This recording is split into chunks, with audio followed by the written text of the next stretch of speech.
Le dernier dimanche de mai, jour de la fête des mères, mon fils est arrivé au volant d'une voiture neuve à 45 000 €. Il a klaxonné devant le portail, tout excité, et a crié « Regarde, belle maman, joyeuse fête des mères !» La famille a applaudi. Marion, ma belle-fille, filmait avec son téléphone. Sa mère descendait les marches comme une reine, touchant la carrosserie brillante, s'installant au volant. Les enfants riaient, couraient autour de la voiture. Et moi, assise sur le banc du jardin, je tenais un sac en plastique du supermarché. À l'intérieur, une paire de pantoufles à 5 €, même pas dans une boîte. Mon fils s'est approché avec un sourire gêné. « Tiens, maman, pour ton atelier. » J'ai pris le sac sans un mot. Dehors, je souriais. Dedans, je sentais juste un vide immense. Ce n'était pas la première fois qu'on me mettait de côté. Mais ce jour-là, ils l'ont fait devant tout le monde, sans gêne, sans filtre. Ce qui était autrefois du mépris discret est devenu une humiliation publique. Je m'appelle Jeanne. J'ai 74 ans. Je suis née à Limoges, j'y ai grandi et j'y ai travaillé toute ma vie comme couturière. C'est avec des doigts abîmés par les aiguilles et le dos courbé sur ma machine à coudre que j'ai élevé mon fils unique, Simon, toute seule. Sa mère est partie quand il portait encore des couches. Je lui ai donné l'école, la nourriture, la dignité. J'ai tout fait le cœur ouvert et les mains occupées. Je n'ai jamais demandé de reconnaissance, mais je n'ai jamais accepté d'être traitée comme une moins que rien. Mais avant de continuer, vérifiez si vous êtes déjà abonné à la chaîne et dites-nous dans les commentaires de quelle ville ou quel pays vous nous regardez. Nous aimons beaucoup savoir jusqu'où nos histoires arrivent. Ce déjeuner n'était pas une surprise, c'était simplement la confirmation de ce que je ressentais depuis des années. La différence, c'est que cette fois, il l'a étalé au grand jour.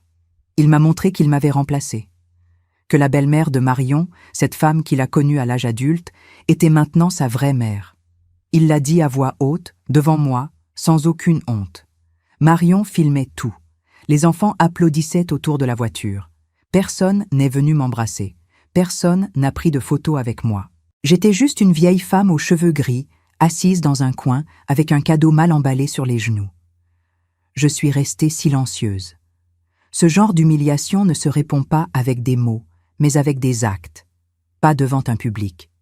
Je suis rentrée chez moi plus tôt. J'ai inventé que je ne me sentais pas bien.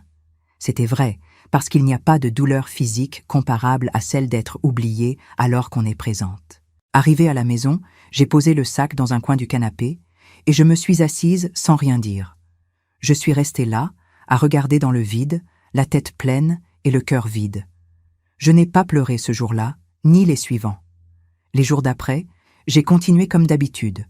J'ouvrais mon atelier à 7 heures, je balayais le trottoir, je recevais mes clientes en faisant semblant que tout allait bien. Mais à l'intérieur, ça n'allait pas. Cette phrase ne sortait pas de ma tête. Celle-ci, c'est pour ma belle-mère que je considère comme une mère. Quand un fils dit ça, ce n'est pas une figure de style. C'est un message, c'est un rabaissement public. Il aurait pu dire n'importe quoi. Il aurait pu me respecter dans le silence, mais il a tenu à enfoncer le clou devant tout le monde. Parce que ce n'était pas juste une question de cadeau, c'était une question de valeur. Depuis longtemps, il a changé de quartier, de manière, de ton de voix. L'atelier de couture est resté en arrière, comme un souvenir sale de son enfance. Marion n'a jamais caché son malaise en ma présence. Elle m'a toujours traitée comme une obligation sociale. Et maintenant, avec cette voiture, tout était clair. Sa loyauté va à elle, à sa belle-mère, à ce qui donne du prestige. Mais je ne suis pas née pour jouer les idiotes. Je peux être vieille, mais je ne suis ni aveugle ni stupide. Je n'ai pas besoin de crier ni de me battre. J'ai trop vécu pour savoir que celui qui parle trop se trahit vite. Pas moi. J'ai attendu, j'ai observé, j'ai tout gardé en mémoire. À un moment, en partant, il est passé près de moi, m'a tapoté l'épaule et a dit « On se parle plus tard, d'accord, maman ?» J'ai simplement hoché la tête. Je n'ai rien dit. Ce n'était pas nécessaire. Il n'a pas vu qu'à cet instant précis, la mère qu'il connaissait est morte pour moi. Pas vraiment morte, bien sûr. Mais la mère présente, la mère disponible, la mère qui se mettait toujours en dernier. Celle-là a été enterrée là pendant ce barbecue. Ce soir-là, je me suis assise sous le porche. Je n'ai même pas allumé la radio. les pantoufles étaient toujours dans le coin du canapé, fermées, froides, sans importance. Je les ai regardées quelques secondes, puis j'ai détourné les yeux. Ce n'était pas un cadeau. C'était juste un rappel. Tu ne comptes plus. Je savais que je n'allais pas oublier, que ça n'allait pas passer, que ça n'allait pas devenir une blague de famille, et surtout que ça n'allait pas rester comme ça. Mais je savais aussi que ce n'était pas en criant que j'allais régler ça. C'était dans le temps, le silence, la fermeté. Parce qu'il y a des humiliations qu'on ne répond qu'avec dignité. J'ai laissé ce sac en plastique dans le coin du canapé pendant des jours.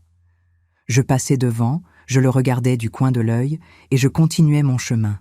Toucher ces pantoufles aurait été m'abaisser encore plus. Ce n'était pas le cadeau qui me blessait, c'était ce qu'il représentait. Un fils qui avait décidé, devant tout le monde, que je ne valais plus rien. La phrase résonnait encore dans ma tête. Celle-ci, c'est pour ma belle-mère que je considère comme une mère. Autrefois, cela m'aurait peut-être fait pleurer. Aujourd'hui, cela m'a fait réfléchir. Et quand une vieille femme commence à réfléchir calmement, c'est signe que quelque chose est en train de changer à l'intérieur. J'ouvrais mon atelier tous les jours, comme toujours. Je réparais des ourlets, je cousais des boutons, je repassais sur ma vieille planche. Mais ma tête était ailleurs. Chaque cliente qui entrait, chaque voiture qui passait dans la rue, me rappelait que je ne faisais plus partie du monde de mon fils. Je suis de cette génération où les mères n'avaient pas besoin de se justifier. On montrait l'amour avec de la nourriture sur la table, les factures payées et la présence. Et j'ai été tout cela, présente constamment, même quand je n'avais plus de force. Présente pour les bulletins scolaires, les crises d'asthme, les disputes de l'adolescence, les anniversaires sans fête. J'ai donné le peu que j'avais, et encore un peu plus. Mais apparemment, rien de ce que j'ai donné ne s'est transformé en souvenir pour lui. Il ne garde que ce qui ne fait pas honte. Et moi, j'étais devenue une source de honte. Marion ne m'a jamais aimée. Ça, je le savais déjà. Elle m'a toujours regardée comme si j'étais une figure folklorique de la famille. Sa mère, elle, a toujours été exaltée. Femme d'affaires, bien habillée, belles paroles, voiture neuve tous les ans. Moi, je ne suis que la vieille couturière avec l'odeur du tissu et les doigts abîmés. Marion a toujours voulu de la distance. Et visiblement, elle a réussi. Un après-midi, assise sous le porche de mon atelier avec un café dans une tasse ébréchée, j'ai observé le mouvement de la rue. Je me suis souvenu d'une scène ancienne. Simon devait avoir 10 ans. Il m'avait demandé une console de jeu. Je n'avais pas un sou. J'ai vendu ma radio de chevet, un vieux poste qui appartenait à mon père, juste pour compléter le montant. Je la lui ai donnée dans un carton avec un mot écrit à la main. Il m'a serré dans ses bras comme si j'étais le héros de sa vie. Et maintenant, des pantoufles de supermarché, mauvaise taille, sans mots, sans rien. C'est cette semaine-là que j'ai commencé à fouiller dans de vieux dossiers au fond de l'armoire de l'atelier. Il y avait une enveloppe épaisse, pleine de documents de l'époque où j'avais acheté 2 petits locaux dans le quartier. L'un d'eux était loué encore aujourd'hui. L'autre, je l'avais laissé à Simon pour servir de cabinet à Marion. Je ne me souvenais même plus bien pourquoi j'avais fait ça. Tout était fait dans l'élan, par amour. J'avais mis le contrat au nom de Marion. Je n'avais jamais demandé de loyer, juste qu'il prenne soin du lieu. Assise par terre, les papiers dans les mains et la lumière de l'atelier se reflétant sur le mur, j'ai compris. Même ça, il l'a effacé. Même ça, il l'a ignoré. Ils ont utilisé le local pendant des années et au moment de remercier, il a donné une voiture à sa belle-mère et des pantoufles à sa mère. Je n'ai pas pleuré, j'ai juste respiré profondément. J'ai pensé, d'accord, maintenant j'ai tout compris. Le lendemain, j'ai reçu un message de lui. « Maman, ça va ?» J'ai répondu « Oui ». 2 minutes plus tard, il a envoyé un autre. « Tu es fâché pour ce déjeuner ?» Silence. Je n'ai pas répondu. Il a appelé. J'ai décroché. « Maman, écoute, ne le prends pas mal. Cette voiture, c'était l'idée de Marion. Elle voulait faire une surprise à sa mère. Et bon, tu sais comment c'est, non? Quand une femme décide de faire la fête, personne ne peut l'arrêter. » Je suis restée muette. Mais les pantoufles, c'était de tout cœur.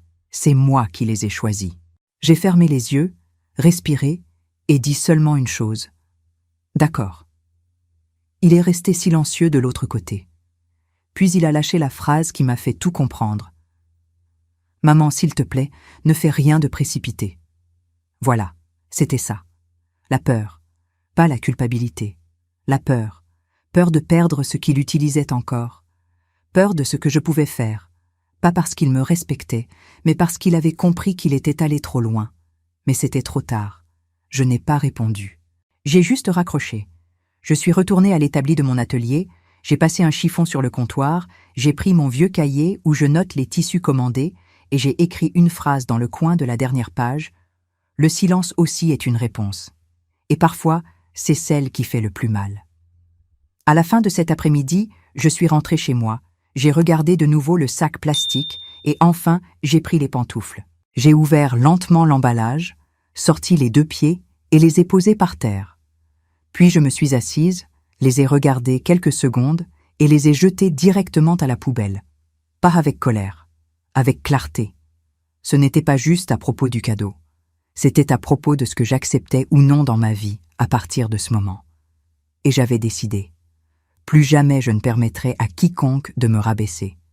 Pas même mon propre sang. Le lundi matin, je suis passée à la papeterie acheter une chemise neuve, bleu marine, en plastique rigide. J'ai payé en espèces et l'ai glissée dans mon sac. Puis je me suis rendue directement chez le notaire de la ville. Je n'ai parlé à personne. J'ai pris un ticket, attendu mon tour assise calmement. Quand on m'a appelé, je me suis approchée du comptoir avec le calme de quelqu'un qui n'est pas pressé, mais qui sait exactement ce qu'il fait. J'ai demandé des copies certifiées des documents du local, celui-là même que Marion utilise pour son cabinet depuis leur mariage. L'employé a vérifié le numéro de parcelle et confirmé le nom du propriétaire à voix basse. Tout était à mon nom. L'acte de propriété, l'enregistrement, la taxe foncière. Je n'avais jamais transféré, jamais vendu, jamais donné. Ils occupaient simplement ce qui m'appartenait et, peut-être par habitude, ils avaient oublié. Je suis rentrée chez moi et j'ai rangé les documents dans la chemise. Je l'ai fermée avec un double élastique. Je l'ai cachée au fond de l'armoire de l'atelier, derrière les rouleaux de tissu que je suis seule à toucher. Là, personne ne fouille, personne ne se doute de rien. Je n'ai rien dit à personne. J'ai simplement continué ma routine, comme si rien ne se passait. Mais chaque pas que je faisais dans mon atelier était plus assuré. Chaque cliente qui entrait, chaque pièce que je cousais, je le faisais avec une autre posture, parce que maintenant, je savais ce que je valais. Et surtout, je savais ce que je n'allais plus permettre. Le mardi, Marion m'a envoyé un message pour la première fois depuis des mois. « Bonjour Jeanne, ça va? Si vous pouvez, passez au cabinet un de ces jours, les enfants vous manquent. » J'ai lu, je n'ai pas répondu, j'ai effacé. Ils font toujours ça. Ils disparaissent, méprisent, puis lancent un geste vide en essayant de maintenir les apparences. Mais je n'avais plus besoin d'apparence. J'avais besoin de respect. Et là où il n'y en a pas, je ne vais pas. En fin de semaine, Simon est apparu à l'atelier. Première fois depuis ce déjeuner. Il avait son air habituel, chemise à manches retroussées et parfum trop cher pour un homme qui n'a jamais transpiré pour gagner sa vie. Il est entré avec un sourire faux. « Alors maman, comment tu vas ?» J'ai levé les yeux, essuyé mes mains avec un chiffon et répondu calmement « Je travaille ». Il est resté debout dans un coin, comme s'il avait oublié à quoi ressemblait l'endroit. Il regardait autour de lui comme un visiteur. C'est ce qu'il était devenu. « Ça fait un moment qu'on ne s'est pas vu, hein ?» Marion parlait justement de passer avec les petits. Je suis restée silencieuse. Il a forcé. « Ah, et merci pour ce petit local que tu as prêté pour le cabinet. Marion dit que c'est son endroit préféré au monde. Elle est vraiment reconnaissante. » Petit local. J'ai avalé ma salive. J'ai continué à plier des tissus. Bon alors, tout va bien, non? J'ai levé les yeux lentement. Tout est à sa place. Il a souri, à moitié soulagé, à moitié inquiet. Parfait. Bon, si tu as besoin, je suis là. Et il est parti. Je suis restée immobile, la main posée sur l'établi, respirant profondément. Maintenant, c'était clair. Il savait, ou du moins, il soupçonnait. Et il essayait de tâter le terrain, voir jusqu'où j'irais, jusqu'où il pouvait aller. La peur commençait déjà à apparaître, même déguisée en conversation légère. Le même jour, en fin d'après-midi, je me suis rendue chez une agence immobilière de confiance, une de ces vieilles agences qui sentent encore le papier et le café-filtre.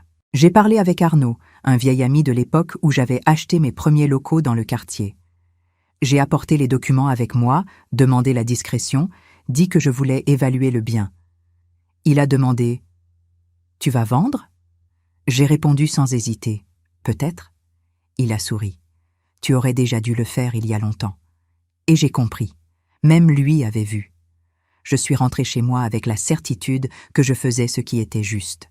Parce qu'il y a des choses qu'on laisse passer par amour, mais il y a des choses qu'on ne peut pas laisser passer par dignité. Et la différence entre les deux, c'est que l'amour accepte, mais la dignité corrige. L'évaluation d'Arnaud est arrivée 2 jours plus tard.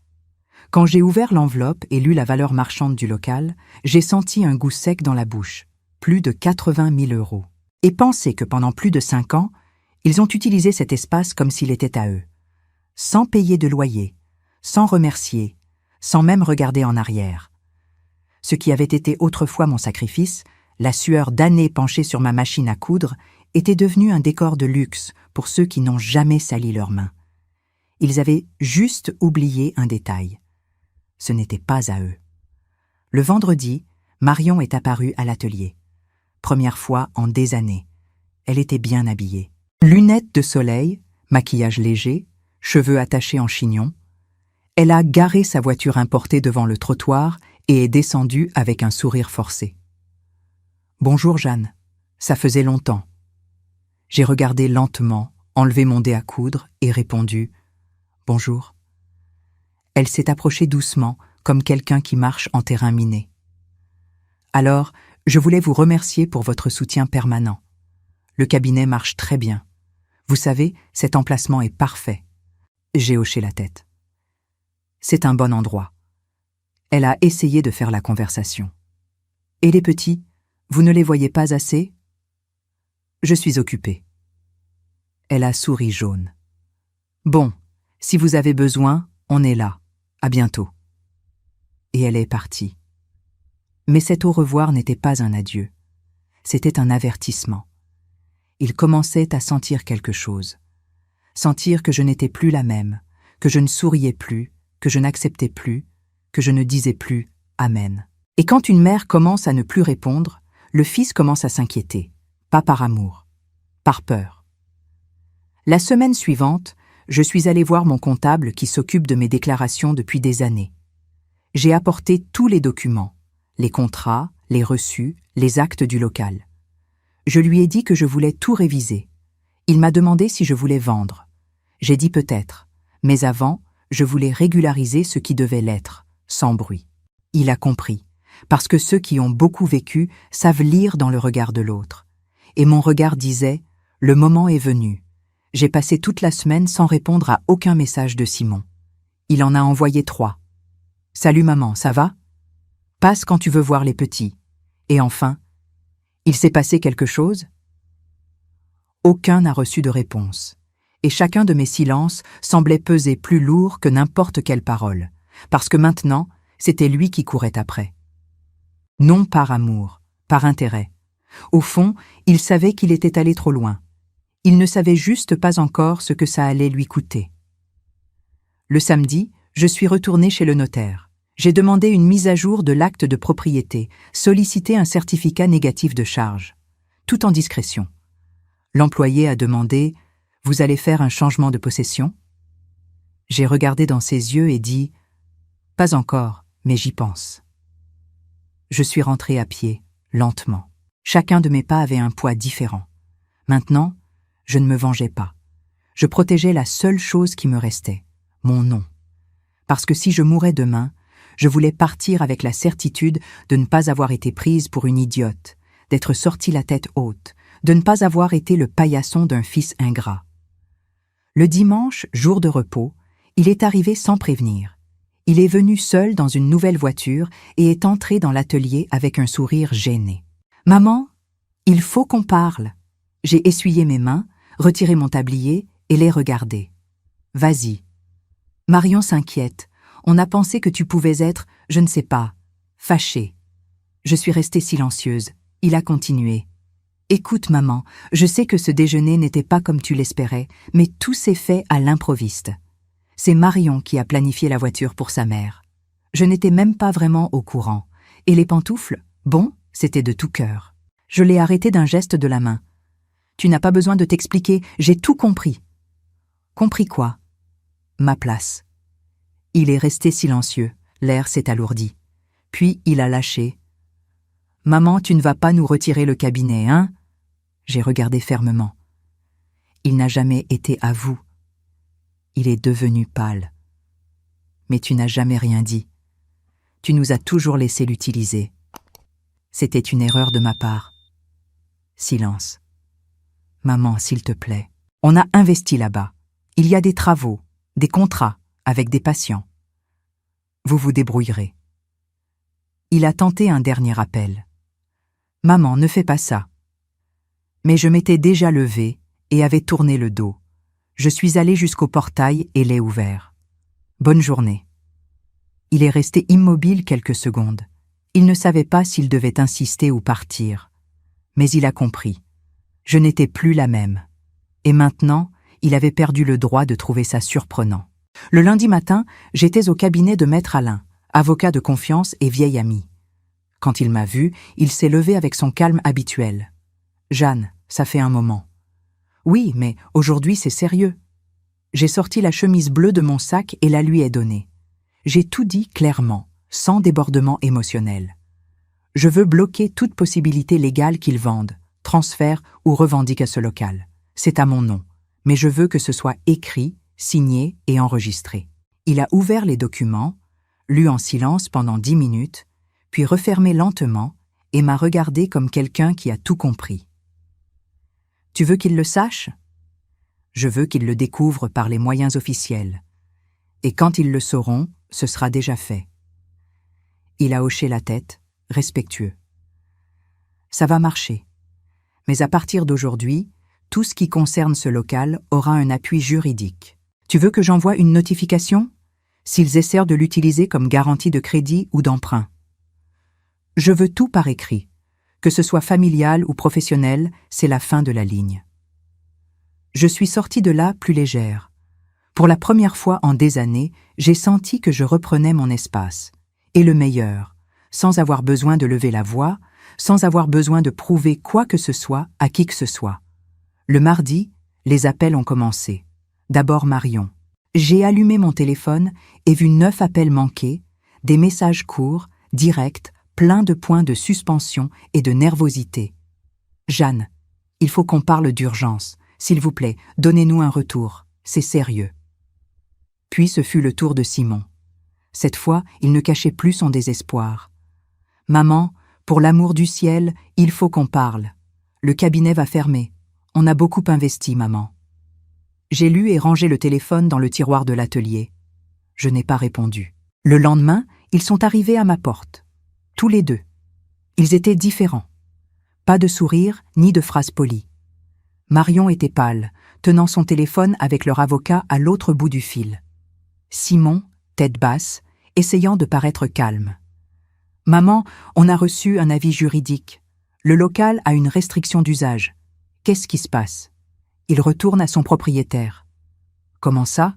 Tu as toujours dit qu'il était à nous? » « Non, je vous ai laissé l'utiliser par considération. Mais c'est fini maintenant. » Marion est intervenue. « Ça va nous nuire. On a des patients programmés, des contrats signés, des employés. Débrouillez-vous, le problème n'est pas le mien. » Elle a essayé de négocier. « Vous voulez de l'argent? On peut négocier, payer un loyer. » J'ai regardé dans ses yeux. « Je ne veux rien, juste récupérer ce qui m'appartient. » Simon a croisé les bras. « C'est de la vengeance? » « Non, c'est de la justice, et ne m'appelle pas maman. Tu te souviens que je suis ta mère seulement maintenant? » Silence. Ils sont partis sans un mot. Pas de larmes, pas de belles phrases, pas de pardon. Tant mieux. Parce que tout mot à ce moment-là aurait été une tentative de plus de déguiser ce qui n'a pas de réparation. 2 jours après leur visite, j'ai commencé à voir les changements. Un panneau « local à louer » a été accroché devant le cabinet. De l'autre côté de la rue, J'observais simplement un chiffon posé sur l'épaule et la main appuyée sur ma table de travail. Je ne me suis pas approchée, je n'ai rien demandé. Mais je savais exactement ce qui s'était passé. Le cabinet avait fermé. Les jours précédents, j'avais déjà remarqué l'agitation. Un camion stationné pendant des heures, emportant des cartons, des plantes, des miroirs. Aucun patient, aucun employé. Juste Simon avec le visage abattu et Marion, lunettes noires vissées sur le nez et expression fermée par la honte. Aucun des deux n'a traversé la rue pour venir me voir. Cette semaine-là, j'ai décidé de rénover mon atelier. Rien de luxueux, juste l'essentiel. Un nettoyage des étagères, remplacement du fer à repasser qui chauffait mal, changement de 2 ampoules et une petite plaque à l'entrée avec des lettres simples.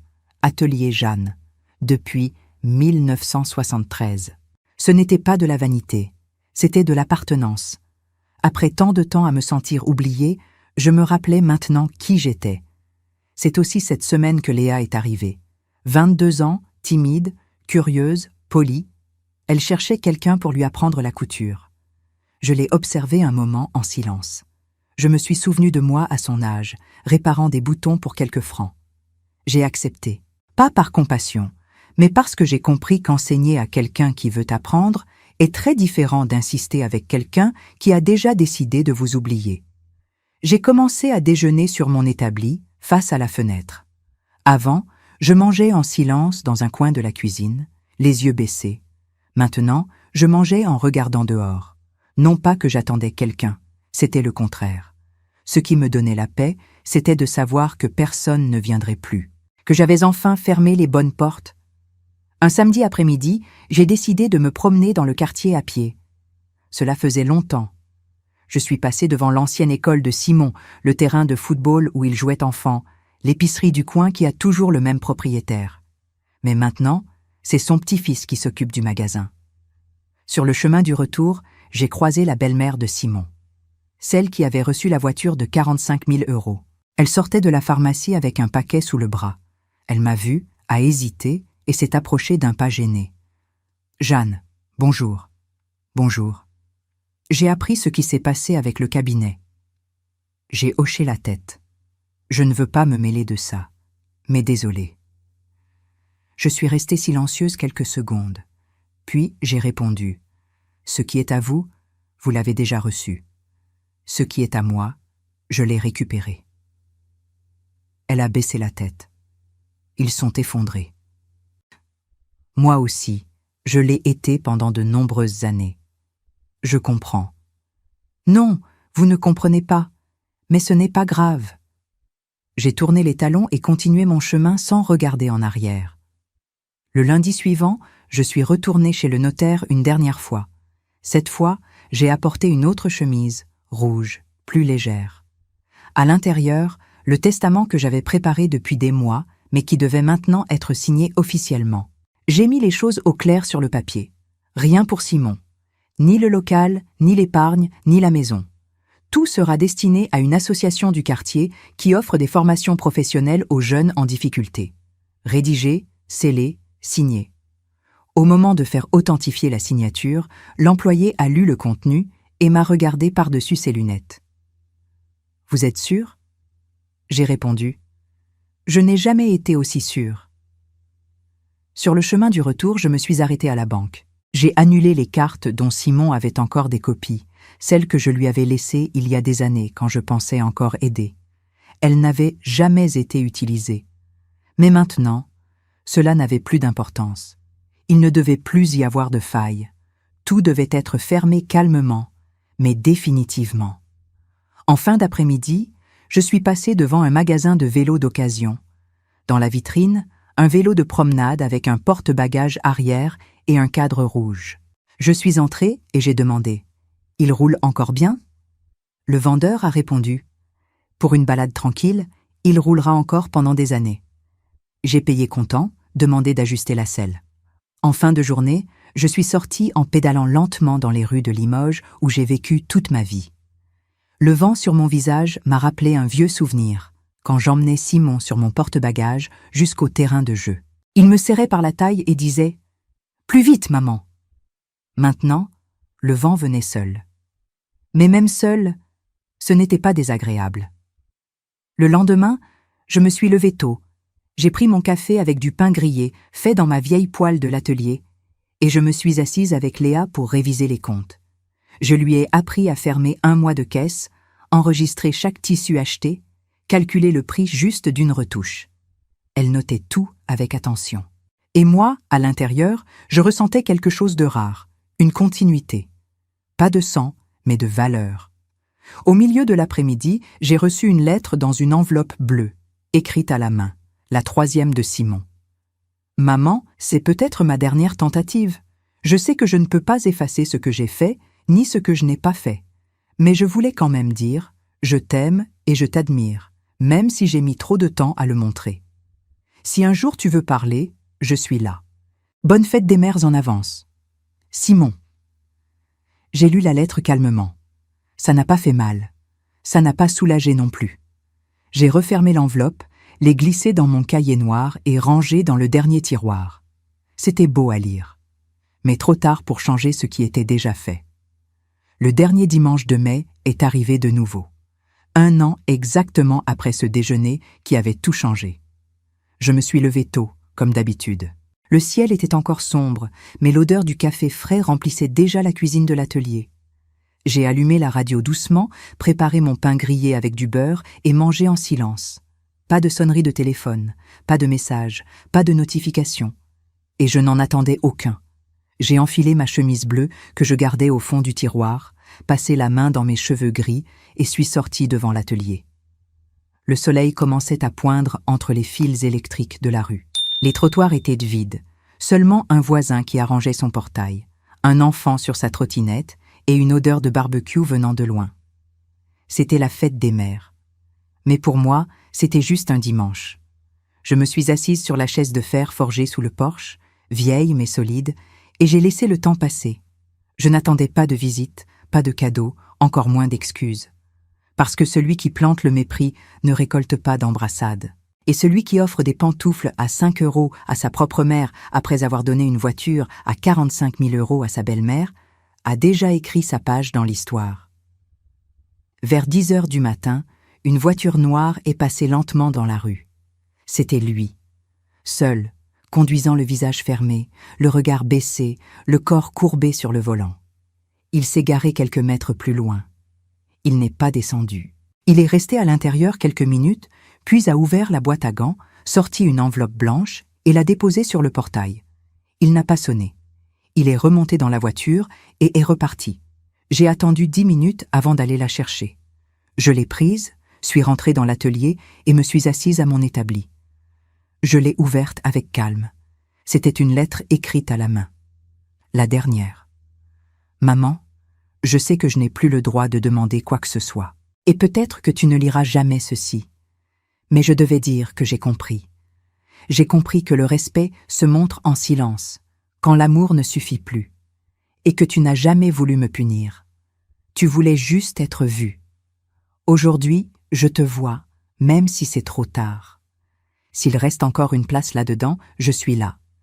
Et s'il n'y en a plus, ce n'est pas grave. Parce que tu m'as appris, sans dire un mot, que la dignité ne se négocie pas. J'ai replié le papier avec soin, l'ai glissé dans mon cahier noir et refermé. Je n'ai pas pleuré, je n'ai pas souri. Je me suis juste levée. Je suis allée jusqu'au réfrigérateur, j'ai pris la bouteille de vin simple que j'avais moi-même étiquetée quelques semaines auparavant. Conquête silencieuse. Je l'ai ouverte. J'ai versé un petit verre et suis retournée sous le porche. Là, seule, avec le soleil qui réchauffait le sol et la radio qui jouait une vieille chanson française, j'ai compris que rien n'allait changer. Et c'était exactement ce que je voulais. Il n'y aurait pas d'embrassade, pas de visite, pas de petite fille dessinant une carte avec des crayons de couleur. Mais il n'y aurait plus non plus d'humiliation, de silence imposé, de douleur déguisée en habitude. Juste moi, mon nom propre, mon histoire close, ma dignité intacte. J'ai pris mon cahier une dernière fois, ouvert à la dernière page, et écrit d'une main ferme « Je voulais juste voir ce qui m'attendait pour la fête des mères de cette année. » Léa est arrivée en début d'après-midi. Elle m'a apporté un petit bouquet de fleurs des champs qu'elle avait cueillies elle-même. « Pour vous, Jeanne. » Bonne fête des mères. J'ai pris le bouquet, senti les fleurs et souri. Merci, ma petite. Elle s'est assise et nous avons travaillé ensemble en silence. Elle cousait des ourlets, moi je réparais une vieille veste. Le temps passait doucement, sans précipitation, sans attente. En fin d'après-midi, j'ai fermé l'atelier.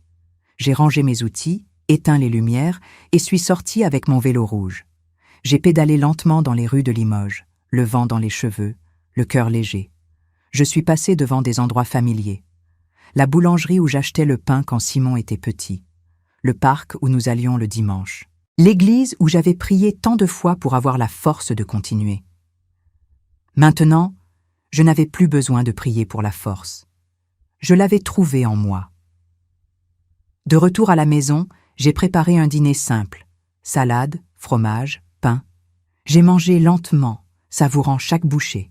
Puis je me suis installée dans mon fauteuil avec une tasse de tisane et mon cahier noir. J'ai relu les phrases que j'avais écrites au fil des mois. Chacune racontait un morceau de ce chemin. De l'humiliation à la décision, de la douleur à la paix. Sur la dernière page blanche, j'ai écrit une dernière chose.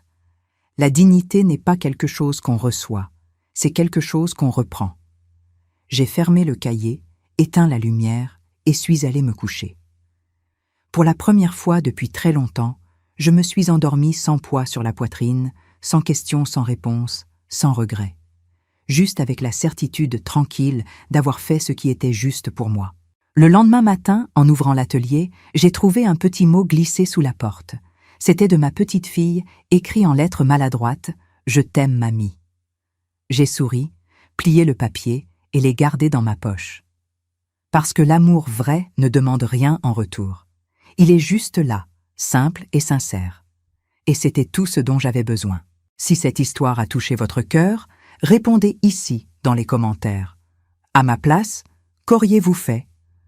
N'oubliez pas de regarder la prochaine vidéo qui apparaît sur votre écran. Elle apporte un rebondissement surprenant et émouvant qui vous captivera du début à la fin.